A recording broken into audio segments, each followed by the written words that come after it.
नमस्कार। मैं विनोद कुमार शुक्ला, अड्डा पर आपका स्वागत है।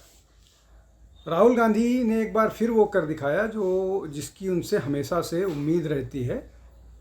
एक बार फिर उन्होंने भारतीयों के आराध्य भगवान राम को काल्पनिक बना दिया। हिंदुत्व, सनातन, राम, कृष्ण या आराध्यों के बारे में राहुल गांधी इस तरह के कमेंट अक्सर करते रहते हैं, लेकिन जब वो विदेश यात्रा पर होते हैं तो उनके इस तरह के रिमार्क, इस तरह के कमेंट, इस तरह की बातों का फ्रीक्वेंसी है वो बढ़ जाती है। और लगभग हर बार हर विदेश यात्रा पर जाते हैं तो वह देश के खिलाफ कुछ बोल के आते हैं या हिंदुत्व के खिलाफ या सनातन के खिलाफ बोल के आते हैं। अभी भारतीय जनता पार्टी ने एक वीडियो रिलीज़ किया है। उस वीडियो में राहुल गांधी 21 तारीख का है, 21 अप्रैल का, जब वो अमेरिका की यात्रा में थे, वहाँ जाकर के उन्होंने फ़िलासफ़िकल बात वो आजकल बहुत करते हैं। उस फ़िलासफ़िकल बात करते करते उन्होंने भगवान राम को काल्पनिक बता दिया है। इसके पहले कांग्रेस का जो वो है, कांग्रेस की सरकार है, उसने एफिडेविट कोर्ट में दिया था राम के काल्पनिक होने का, और जो राम सेतु है उसको लेकर के भी मामला इसी तरह का था। अब जो राहुल गांधी का हिंदुत्व के प्रति, सनातन के प्रति बात है, जैसे वो उनका ये कहना है कि जो मंदिर जाते हैं वो वहाँ लड़कियों को छेड़ने जाते हैं, वो वीर सावरकर के बारे में उनका बयान होता है कि वो कायर थे, सावरकर ने माफ़ी मांगी, ये मामला अदालत में है। ऐसे ही बातों का पूरा वो है। अब राम मंदिर के जब उद्घाटन का था, बावजूद इसके कि औपचारिक रूप से निमंत्रण कांग्रेस को और कांग्रेस के नेताओं को गया था, कांग्रेस का कोई नेता उसमें शामिल नहीं हुआ। छुटभइयों की बात छोड़ दीजिए, और राधिका खेड़ा जैसी नेता को इसी के कारण पार्टी छोड़ना पड़ा, पार्टी में हैरस किया गया, जिसके कारण उनको छोड़ना पड़ा।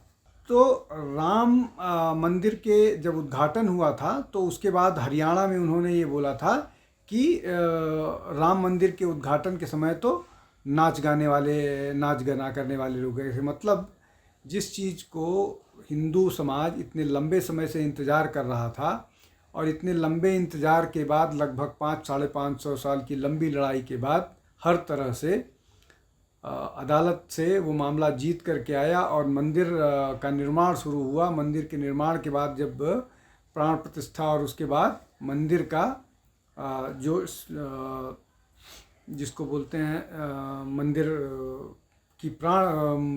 मंदिर में प्राण प्रतिष्ठा हुई मूर्ति की, उसमें सबको आमंत्रित किया गया, लेकिन कांग्रेस का भी कोई भी नेता वहाँ नहीं पहुँचा, ना उनका राष्ट्रीय अध्यक्ष, ना नेता प्रतिपक्ष, ना सोनिया गांधी को तो जाना ही नहीं है। वो तो प्रैक्टिसिंग क्रिश्चियन है, तो उनके लिए शायद ये ज़रूरी भी नहीं है। लेकिन राहुल गांधी, जो अपने आप को दत्तात्रेय गोत्र का हिंदू ब्राह्मण कहते हैं, वो भी इस तरह की बात नहीं करते हैं। अब एक और महत्वपूर्ण बात है, वो भगवान शंकर की मूर्ति लेकर के वो पार्लियामेंट जाते हैं।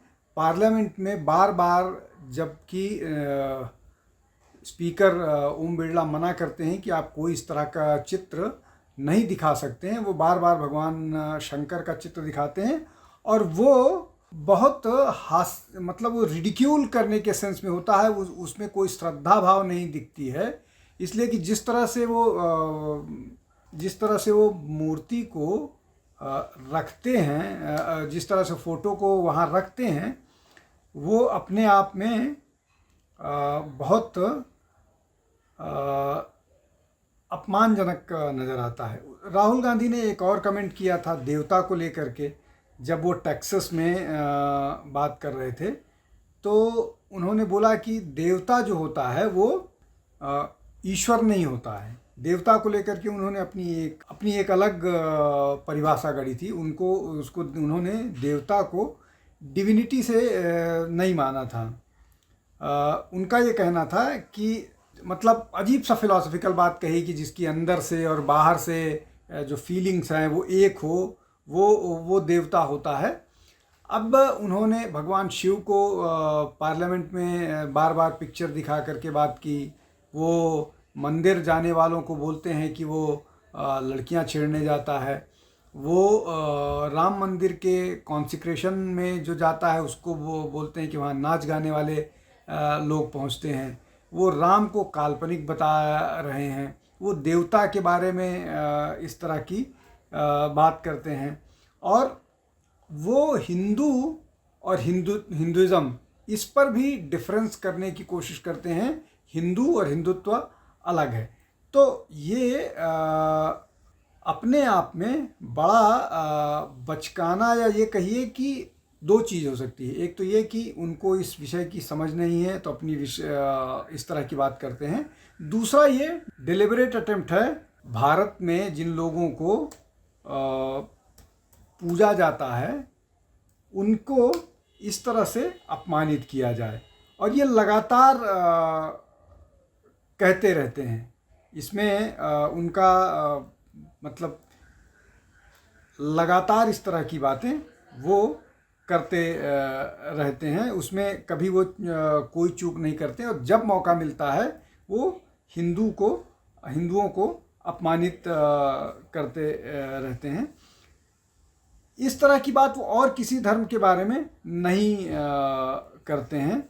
इतना ही नहीं, उन्होंने एक अभय मुद्रा की बात है जिसको गौतम बुद्ध, जो महात्मा बुद्ध का एक चित्र दिखता है जिसमें वो हाथ सामने किए रहते हैं, उसको उन्होंने कांग्रेस के इलेक्शन सिंबल से जोड़ दिया। और इन सब चीज़ों को वो इस तरह से बात करते हैं जो मतलब उनकी जो पूरी की पूरी बात होती है, वो धर्म को, धार्मिक भावनाओं को ठेस पहुंचाने वाली होती है। सारे इंस्टीट्यूशंस को, वो किसी इंस्टीट्यूशन को नहीं बख्शते हैं, चाहे वो इलेक्शन कमीशन हो, चाहे वो और उसमें उनको लगातार अदालतों से लताड़ भी मिलती रहती है, लेकिन वो बाज आने के लिए नहीं तैयार हैं। और ये लगातार वो इस तरह की गतिविधि में शामिल ही नज़र आते हैं। इसको लेकर के निश्चित तौर पर बीजेपी उनकी आलोचना कर रही है, बीजेपी उनको घेरने की कोशिश कर रही है। लेकिन चूंकि राहुल गांधी भारत की संस्कृति से या भारत की सांस्कृतिक विरासत से पूरी तरह से कट ऑफ हैं, इसलिए उनको नहीं समझ में आता है। एक राम वन गमन पथ मार्ग है जो अयोध्या से शुरू होता है और श्रीलंका तक जाता है। क्या कोई माइथोलॉजी के हिसाब से इस तरह का क्रिएशन हो सकता है कि वो एक स्थान से शुरू हो, अयोध्या से शुरू हो, उसके बाद वो प्रयागराज के मतलब प्रयागराज और प्रतापगढ़ जो ज़िला है उसके वहाँ से पार करते हुए फिर प्रयागराज पहुँचे, उसके बाद फिर चित्रकूट, फिर उसके बाद महाराष्ट्र, उसके बाद फिर वो केरल, तमिलनाडु होते हुए वो श्रीलंका जाए। उसमें मध्य प्रदेश भी है, उसमें कर्नाटक भी आता है। तो क्या ये सारी चीज़ें मॉडर्न डेज में क्रिएट की जा सकती हैं? और क्या ये पर्टिकुलर उसमें नहीं मिलती हैं? और क्या कोई आदमी बैठे बैठे किसी एक जगह से वो उन जगहों के बारे में इमेजिन कर सकता है जहाँ पर वो कभी गया नहीं हो, या उसके पास आज के तरह से आधुनिक युग जैसे कम्युनिकेशन के साधन नहीं हैं? तो इसलिए ये, और अब तो अभी जो एस्ट्रोनॉमी का जो सॉफ्टवेयर आया है, उस सॉफ्टवेयर से अगर आप पीछे जा रहे हैं, पीछे अगर आप कैलकुलेट कीजिएगा तो जो भगवान राम की जन्म का समय बताया जाता है वो लगभग 5,500 साल का समय आता है, वो एग्जैक्ट कैलकुलेट होता है।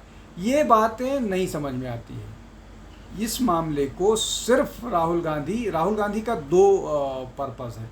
एक तो ये कि राहुल गांधी को वो कहें चाहे नहीं कहें, लेकिन राहुल गांधी को हिंदुज़म से घृणा है, एक बात। दूसरी बात यह है कि राहुल गांधी को इस सब बात को बोल करके अपने मुस्लिम वोटर्स को खुश करना है।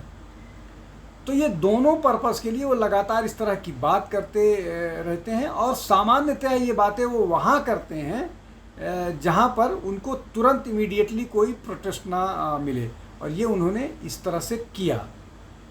राहुल गांधी को क्या इन सब चीज़ों का राजनीतिक फ़ायदा मिलेगा या नहीं मिलेगा, ये तो 3 चुनाव से पता ही लग चुका है। लेकिन बावजूद इसके सबसे ज़्यादा दुखद बात ये है कि कांग्रेस के अंदर जो अपने आप बैठे हुए लोग हैं, जो अपने आप को हिंदू कहते हैं, उनको इस सब बातों पर न शर्म आती है, न विरोध करते हैं, न उनको अपने हिंदू का दावा करने पर और उनके सामने कोई व्यक्ति हिंदुत्व को अपमानित कर रहा है, उनके मुंह से कोई बात निकलती है, सिर्फ इसलिए कि शायद उनको कोई पद मिल जाए, लोकसभा में का टिकट मिल जाए, राज्यसभा का मिल जाए। क्या हिंदुज़म का या क्या किसी व्यक्ति का धर्म के प्रति आस्था इतनी छोटी हो सकती है, इतनी हल्की हो सकती है कि कोई व्यक्ति लगातार उनके धर्म को लगातार आहत कर रहा है और वो किसी लोभ में चुप्पी साधे रहे हैं। आज के लिए बस इतना ही। आप हमारे साथ जुड़ते रहिए, हमारे चैनल को लाइक कीजिए, शेयर कीजिए, सब्सक्राइब कीजिए। बहुत बहुत धन्यवाद। नमस्कार।